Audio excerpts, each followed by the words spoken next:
어제 오후 서울 가양동 아파트 꼭대기층에서 난 화재로 30대 아들과 뇌병변 장애인 60대 어머니가 숨졌습니다. 불길을 피하려고 함께 뛰어내렸을 가능성이 제기돼 안타까움을 더하고 있는데요. 취재기자 연결해 자세히 들어보겠습니다. 김혜린 기자, 먼저 어제 있었던 화재 상황부터 자세히 전해주시죠. 네, 화면 보시면 세대 내부가 새까맣게 타버린 모습을 보실 수 있습니다. 바닥에 널브러진 가재 도구는 형체를 알아볼 수 없을 정도로 그을렸습니다. 어제 오후 5시쯤 서울 가양동에 있는 15층짜리 아파트 꼭대기층에서 불이 났습니다. 불이 나자 연기를 목격한 옆집 주민이 119에 신고했습니다.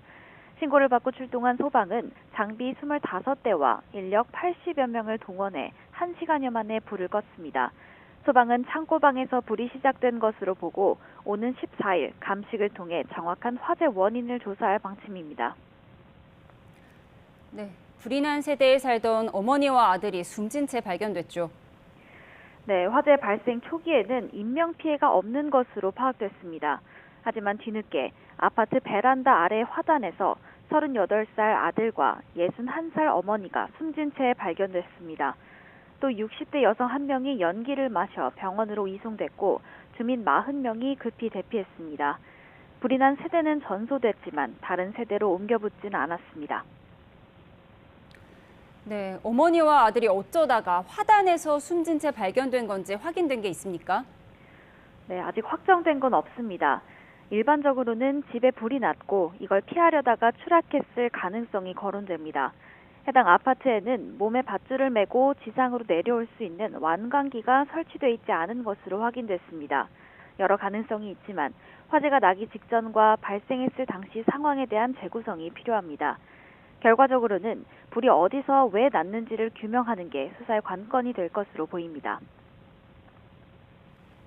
네, 숨진 어머니와 아들의 안타까운 사연도 전해지고 있다고요?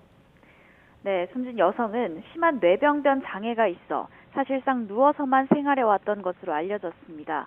외부 활동이 불가능할 만큼 건강이 악화하자 최근 30대 아들이 어머니를 돌보기 위해 집에 들어와 함께 살던 상태였습니다. 화재 당시 여성의 남편은 병원 진료를 받기 위해 외출 중이었습니다. 불이 난 아파트는 저소득층 주거 안정을 위해 지어진 영구 임대 아파트인데 숨진 모자와 아버지, 세 식구도 기초생활수급자로 확인됐습니다. 숨진 아들이 몸이 불편한 부모를 도맡아 돌보면서 경제활동에 어려움을 겪었던 것으로 전해져 안타까움을 더하고 있습니다. 지금까지 사회부에서 전해드렸습니다.